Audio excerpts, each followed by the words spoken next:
substituir as interpretações defensivas que ele vinha fazendo por uma atitude de continência, sobretudo de paciência. Está dizendo para interpretar menos, então? Exatamente, é isso que eu estou dizendo.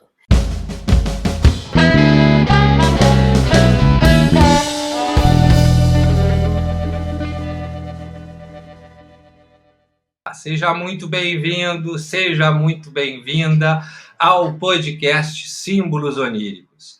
Aqui você ganha conhecimento e técnica para saber interpretar os símbolos dos sonhos dos seus pacientes para alavancar o seu consultório.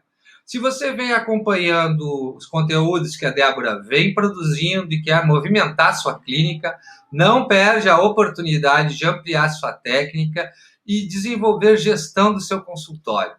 Lembrando que a nossa missão esse ano é ajudar você, psicólogo, a trabalhar menos e faturar mais com atendimentos de extrema qualidade. Nosso tema de hoje é como usar a mente do psicólogo para realizar um trabalho que impressiona o paciente. Vamos falar, né, Débora, de um modo...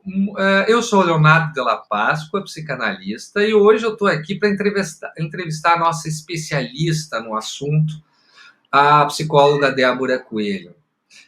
Boa tarde, Débora, tudo bem? Ótimo, Léo, sempre um prazer conversar contigo, e acho que esse assunto, esse tema que a gente vai falar hoje sobre a mente do psicólogo ao realizar o trabalho vai ser super interessante. E eu fico muito contente que tu tá junto, porque admiro muito teu trabalho e sei também, né, do teu interesse em entender, investigar a mente do analista na hora da sessão. Sem dúvida. E estar conversando contigo, que está cada vez mais especialista no assunto, é muito interessante. Então vamos falar de um modo muito importante dentro do atendimento de extrema qualidade, que é sobre a função continente da mente do psicólogo, né, Débora? Nos fala um pouco mais sobre a função continente do terapeuta. Perfeito. Aí eu acho que a gente pode destacar para os colegas psi que esse seria aí o primeiro modo da nossa mente funcionar quando a gente está trabalhando com atendimento de extrema qualidade, né, Léo? Então, se a gente for pensar as necessidades, os desejos, as demandas, angústias e defesas de todo e qualquer paciente, mais particularmente dos pacientes regredidos, né, constituem aí um conteúdo que urge por encontrar um continente no qual possam ser aí acolhidas, né?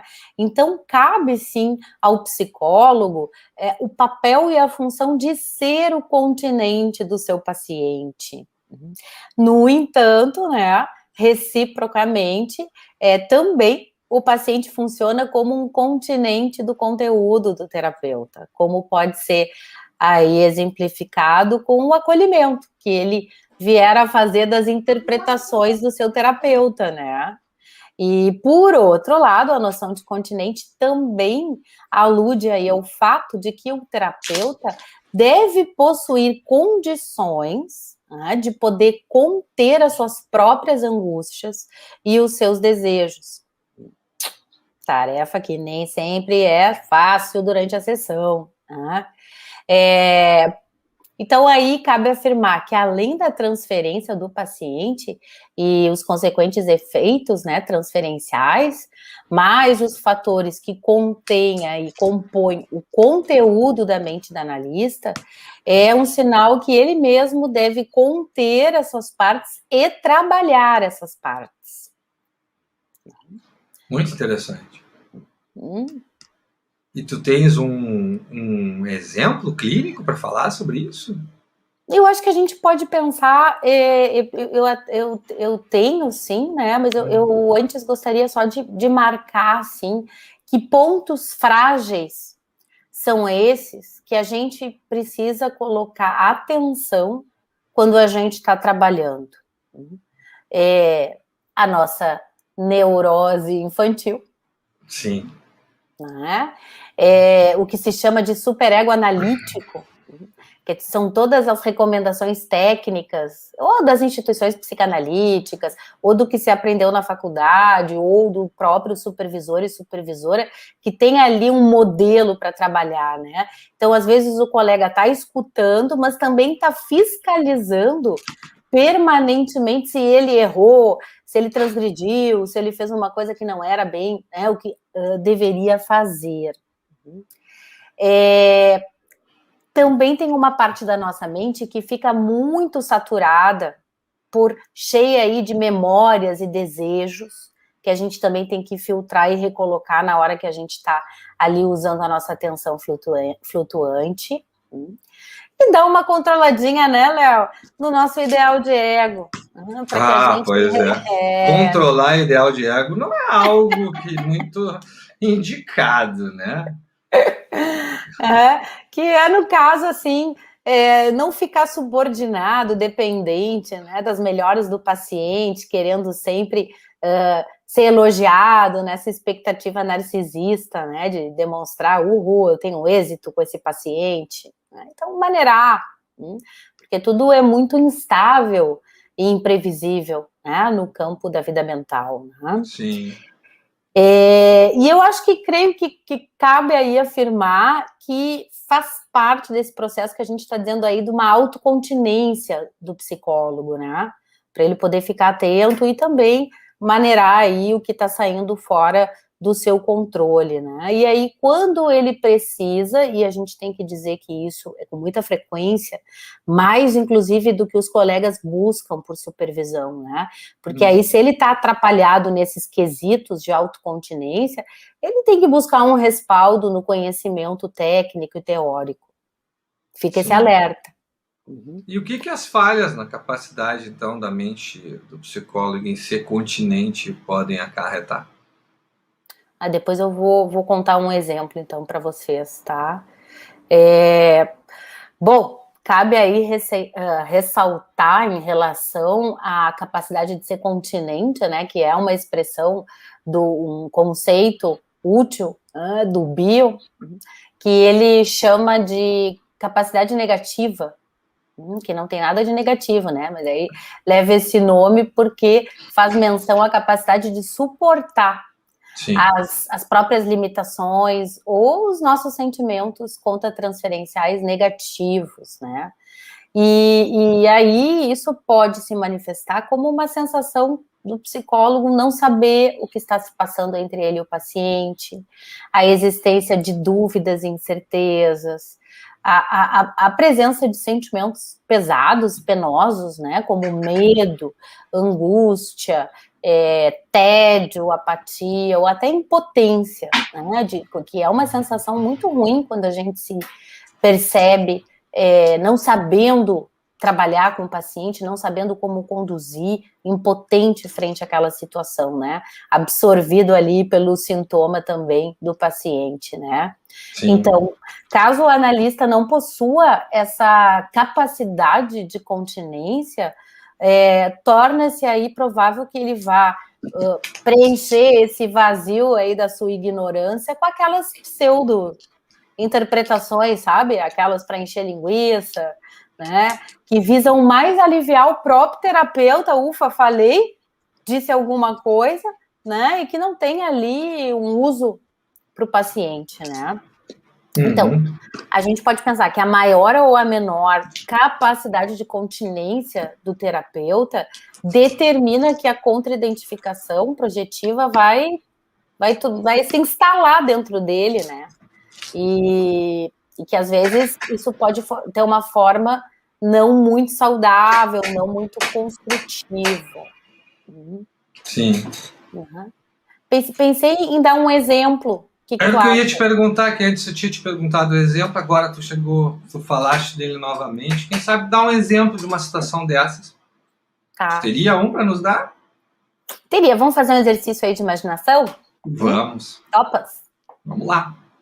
Então, imagina, Léo, que uma paciente, após aí um importante sucesso, que ela obtém na vida profissional, graças aí ao que parecia, né, o psicólogo, a psicóloga ser fruto de uma exaustiva análise que eles trabalharam, né, que eram os fatores inibitórios que vinham impedindo essa paciente de ser bem-sucedida, para um enorme, digamos, perplexidade e desconcerto inicial aí da parte do psicólogo, né, porque a paciente, após esse sucesso, começa a fazer uma série de acusações, tá? Dizendo que, imagina isso, tá? Tá lá no consultório, a paciente teve um sucesso, que tu imaginas que é derivado de tudo que tu trabalhaste, para que ela pudesse aí avançar, né? Diminuindo a inibição, e ela te diz: apesar de você, Leonardo, apesar dos seus boicotes contra o meu crescimento, da sua descrença nas minhas capacidades, a minha tese foi aceita e promovida e recomendada para ser publicada. A situação, vamos imaginar, segue por umas semanas, tá? No mesmo tom. Sim. Enquanto o que o psicólogo aí consegue perceber é que quanto mais ele interpretava, mais a paciente se revoltava contra ele, tá? Pensando aí palavras ou frases dele, distorcendo completamente o sentido das mesmas, tá? Então, é uma situação analítica que ganha aí um contorno polêmico, né? São sessões difíceis, tá? E o psicólogo, no caso, vamos imaginar aí, percebe que estava, olha só que interessante, num estado mental de impotência e indignação diante da tamanha ingratidão dessa paciente, tá? Ao mesmo tempo em que defensivamente queria lhe provar que as suas melhoras eram devido à psicoterapia. Então, o que acontece aí se a gente está numa cena dessas? Cri, cri, cri, cri. A gente precisa, né? Interessante esse impasse. E é importante também saber o que fazer nessa hora, né? Porque muitos colegas ficam paralisados, muito nervosos, porque quando chega um momento de impasse, ou quando são atacados, né, ou quando são questionados, ou quando acontece algo que eles não sabem bem o que fazer, paralisam, se assustam. Sabe. O que eles podem fazer nesse momento? Olha, o que poderia ajudar? Vamos dar aí uma solução, uma ajuda aí para o colega. Então, não o que poderia. Fala o que ajuda mesmo. Qual é a questão que realmente resolve essa situação para ajudar o colega que está nos assistindo? Vamos ver esse impasse psicanalítico, né? O que eu diria? Vamos estudar um pouquinho? Vamos? Ah, que legal, vamos estudar um pouquinho. Se a gente for estudar um pouquinho, porque precisa de técnica aí para entender o que está acontecendo no campo transferencial, tá? Então, tem aí uma indicação que pode aí gerar um esclarecimento que muda a conduta do psicólogo clínico, que seria substituir as interpretações defensivas que ele vinha fazendo por uma atitude de continência, sobretudo de paciência. Está dizendo para interpretar menos, então? Exatamente, é isso que eu estou dizendo. Interpretar menos, brigar menos com a paciente. Porque ele queria que ela agradecesse, reconhecesse o trabalho dele. E ela está dizendo que não foi, né? Que ele lutou contra ela, que apesar das negativas dele frente ao crescimento dela, ela conseguiu. Então, com quem será que ela está falando, Léo? Se a gente está no campo de transferência, né? Se a gente está trabalhando com o invisível, com o inconsciente, ela está falando com o terapeuta ou ela está falando com outra pessoa? Está falando com o terapeuta que está representando aí, provavelmente, né, uma figura paterna ou materna mesmo. Perfeito. Que na relação com o terapeuta está reatualizado, né? Como se o filme, ela estivesse revivendo um filme novamente. Exatamente. Foi assim, estudando o campo transferencial. Ele vai poder compreender que a paciente não estava sendo conscientemente ingrata, gente. Tá? Antes, essa paciente pode aí projetar no psicólogo a sua mãe, por ela internalizada como invejosa, castradora, que não suportava o seu sucesso e fazia aí ameaças. Tá? Então, o colega percebe que a sua atitude defensiva, que vinha mantendo esse clima polêmico com a paciente, unicamente estava reforçando e complementando, dando luz, assim, e bastante força para esse objeto interno, que é essa mãe má castradora, invejosa, né, dentro dela. Então, somente depois dessa mudança com a aquisição, aí eu vou marcar para ti, de conhecimentos teóricos e técnicos que faltavam para esse colega, é que foi possível ele reverter esse impasse no atendimento com a paciente, tá? Sim. Interessante isso, né? E acho que um dos termos mais usados, né, hoje em dia, que está muito em moda, é a empatia, né? E acho que aí é importante a gente poder distinguir a diferença de empatia e intuição, né, para poder usar mesmo a mente do psicólogo. Como é que a gente faz, então, para distinguir esses dois fenômenos, empatia e intuição? Bah, que maravilha, hein? Perfeito, Léo. Bom, a gente pode entender que a empatia ela é própria da área afetiva, enquanto a intuição ela vai se referir mais propriamente ao terreno ideativo e também pré-cognitivo, né? Porque exigiria aí nessa experiência da intuição uma privação sensorial, né? O que se chama na psicanálise de escutar com o terceiro ouvido, enxergar com o terceiro olho, né? Que provém aí dentro da nossa mente, né? E que, no caso, empatia e intuição, elas não se excluem, pelo contrário, elas se misturam e uma pode levar a outra. E ambas a gente não aprende pelo ensino, né? Mas a gente pode, na prática clínica, aprender com essa experiência da escuta dos pacientes e com também a relação que a gente vai criando nessa escuta, né? O estudo da empatia, que a gente tem diversos estudos na psicanálise, nas neurociências, né? Vai nos apontando aí como a grande ferramenta na qual a gente consegue se conectar com o paciente, com a dor do paciente, chegar perto, e também a gente precisa fazer o movimento contrário de se retirar para poder ajudar esse paciente nas questões de intensidade das emoções que estão ali impedindo que os pensamentos venham, né? Então a gente não pode ficar misturado, né, capturado nessa empatia. A gente também tem que sair dessa mistura para poder escutar. Com certeza. E eu acho que a gente está falando de fenômenos de ressonância. Né? E eu gostaria que tu pudesse falar um pouquinho da intuição. Não vamos inverter as coisas aqui, né? Hoje o objetivo é eu te entrevistar.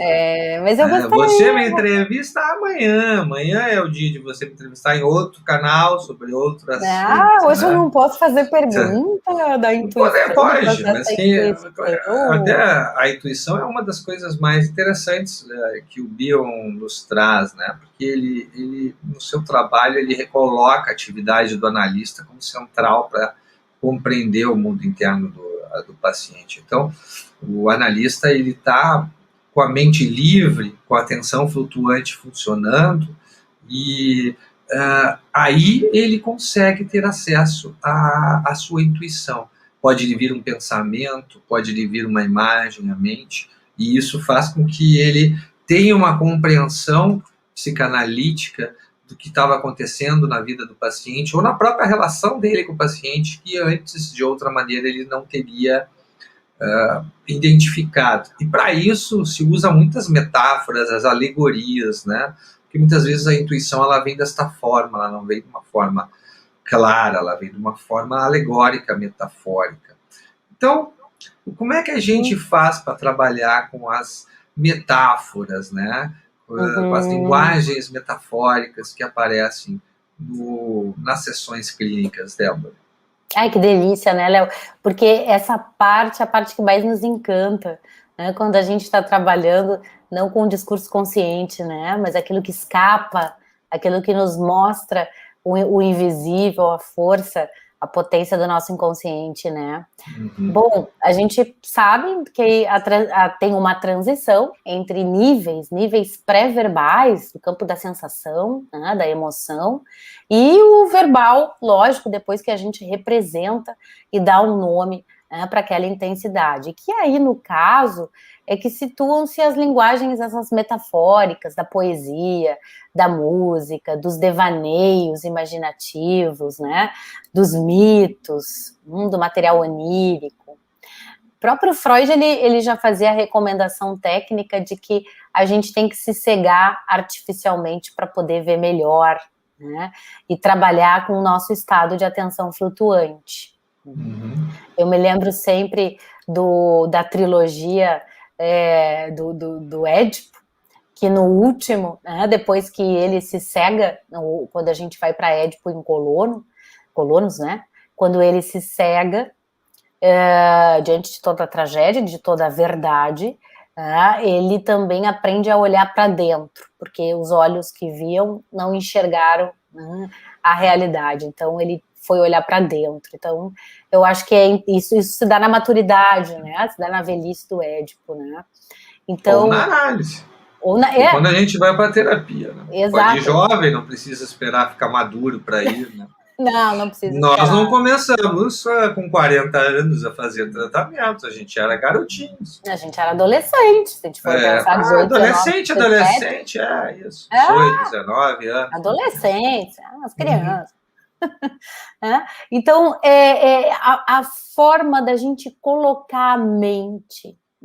Eu acho esse ponto que a gente está conversando fundamental, porque às vezes eu percebo que os colegas ficam mais preocupados com o que devem dizer e não com aquilo que devem experimentar nesse campo analítico, né? E é claro que temos aí, né, Léo, uma influência do Bion, a quem a gente deve o mérito de ter dado uma grande ênfase à importância da capacidade de intuição do analista, como tu disseste. Né? Sim. E aí a palavra intuição, ela vem do latim, né, do intuire, que quer dizer o quê? Tchanã, olhar para dentro. Né? É a espécie lá do terceiro olho, que eu falei antes. Né? O Bion, na verdade, né, Débora, como ele já tinha Freud consolidado, toda a sua obra, e também a Melanie Klein, ele resolveu explorar, né, aquilo que ele chama de função psicanalítica da personalidade, né? Que algum dos dois deve estar atuando. E estudando a função psicanalítica da personalidade, ele ampliou muito a noção da Melanie Klein, por exemplo, de identificação projetiva. Fala um pouco para a gente da identificação projetiva e o quanto ela é importante para a gente poder usar a nossa própria mente a serviço de um atendimento de extrema qualidade. Perfeito, vamos lá. Né? A identificação projetiva ela é um fenômeno que ocorre tanto na esfera intrapsíquica quanto na relação na esfera das relações interpessoais, né? Então, eu acho que é um tipo de, a gente pode dizer que é um tipo de defesa, é um modo de comunicação, né? Uma forma primitiva da relação aí de objeto e o caminho para a mudança psicológica. Lá nos textos clássicos da Klein, a identificação projetiva ela é compreendida como defesa e a forma primitiva de relação com os objetos, né? Sim. O Bion vai trazer esse oásis aí, essa abertura que eu acredito que vale a gente prestar atenção, que é a identificação projetiva como um modo de comunicação e como o caminho para essa transformação psicológica, né, do paciente, né? A gente sabe que na análise o paciente brinca com a nossa mente. Então, um estado mental, ele é projetado e, num segundo momento, reintrojetado como um estado mental modificado pela mente, né, do objeto. Então, é uma forma primitiva, sim, e que pode, o que ela indica, né? É uma tentativa de se livrar dos conteúdos que são insuportáveis e intoleráveis, né? A tendência lá do pequenininho na fase esquizoparanoide, né, de controle, onipotência mágica, e que quer tirar tudo que é ruim de si e que vá para o outro. Então, é uma maneira da gente investigar as relações primitivas do paciente, o que é intolerável para ele, como no caso que eu falei, né, a necessidade em vários momentos da gente usar essa capacidade continente para justamente esperar um processo que o paciente tem que passar pela sua mente. A gente não pode trazer um pensamento que está ali muito claro para a gente, mas não chegou a ser elaborado ainda pela pessoa, né? Então, isso da investigação da mente, da nossa e do paciente, né? O estudo da identificação projetiva nos ajuda muito. E a gente vai pensar em ter um modelo materno. Se a gente fala da existência aí de uma mãe que é capaz de sentir a perturbação que vem do bebê, que aceite ficar perturbada, né? E que, apesar da perturbação, possa manter o equilíbrio mental, tornando aí essa angústia suportável. Então, esse seria o nosso caminho, né, Léo? Muito bom, Débora. E tu vem desenvolvendo um método específico baseado nesses autores, né, para ajudar os psicólogos a realizarem atendimentos de extrema qualidade, usando a própria mente para isso, né, ganhando mais e trabalhando menos. E tu tens um exemplo desse teu método na prática para a gente conversar? Eu vou contar um caso, uma cena de sessão? Pode ser. Pode ser? Pode ser com sonho? Vamos de sonho? Melhor ainda, pode ser. Vamos de sonho. Olha uma só. Cena que mostre exatamente esse teu método que a gente está conversando aqui, né? Porque que é importante a gente ressaltar que, né, tu vem construindo um método a partir dessas contribuições desses grandes analistas e também de alguns junguianos, e está produzindo um método único, particular, com ferramentas e instrumentos, né, para poder acessar o inconsciente dos pacientes, para poder realmente fazer uma sessão que impacta. Então, acho que falar de uma sessão onde tu mostra isso, né, trabalhando com sonhos e mostrando o método que tu está desenvolvendo para quem está nos assistindo, pode ser bastante útil. Para mim, eu aprendo muito contigo. Querido. Vamos lá, então? Vamos lá. Então, vamos de sonho. Eu vou contar aqui. Vamos lá para um pedaço de sessão. Vamos imaginar aí que o paciente chegou com esse sonho. Na noite passada, eu tive um sonho. Agora eu não tenho certeza se foi realmente na noite passada. Bem, isso não importa.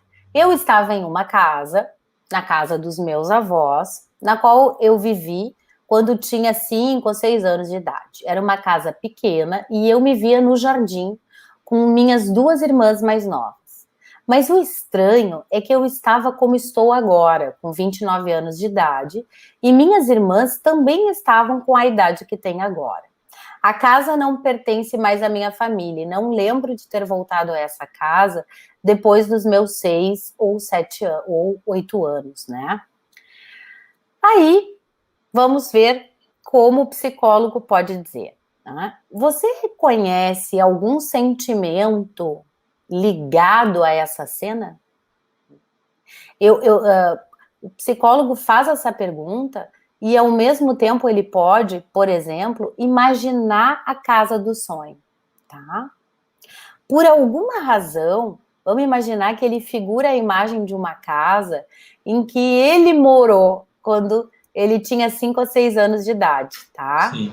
Assim, ele foi transportado, enquanto escutava, via suas imagens e recordações, para um lugar muito familiar e reconfortante, que foi ali a casa da infância.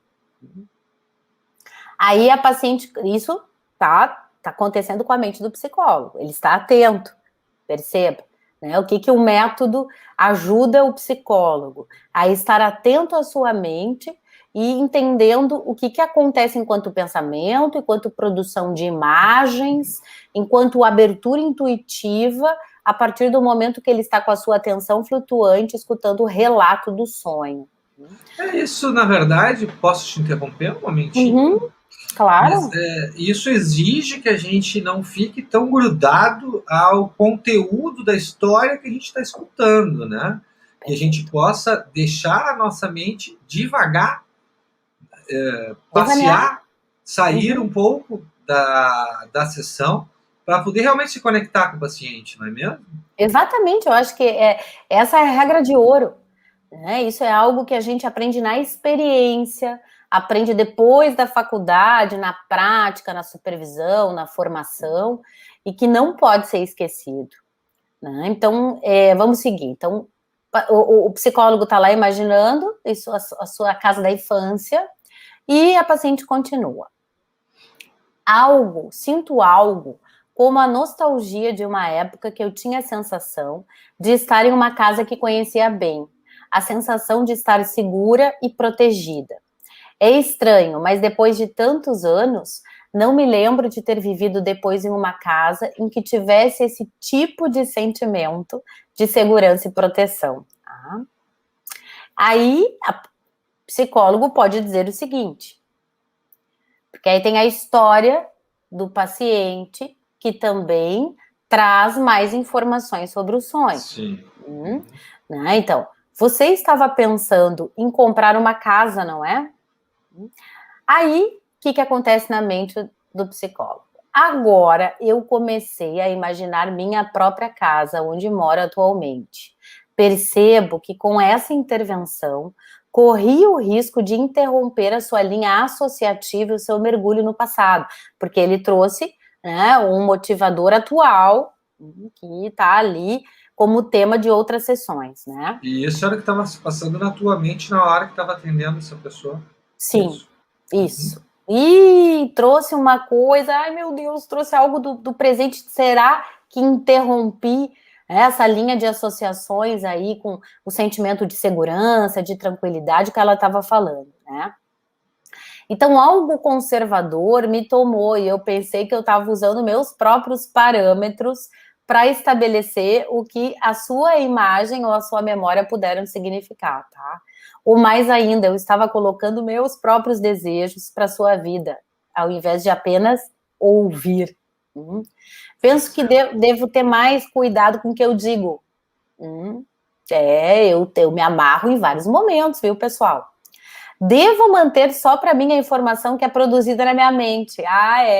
Em vários momentos você tem que parar e pensar, isso é útil para o paciente? Ou isso, eu quero evacuar esse pensamento, né? Tem a ver com o meu desejo.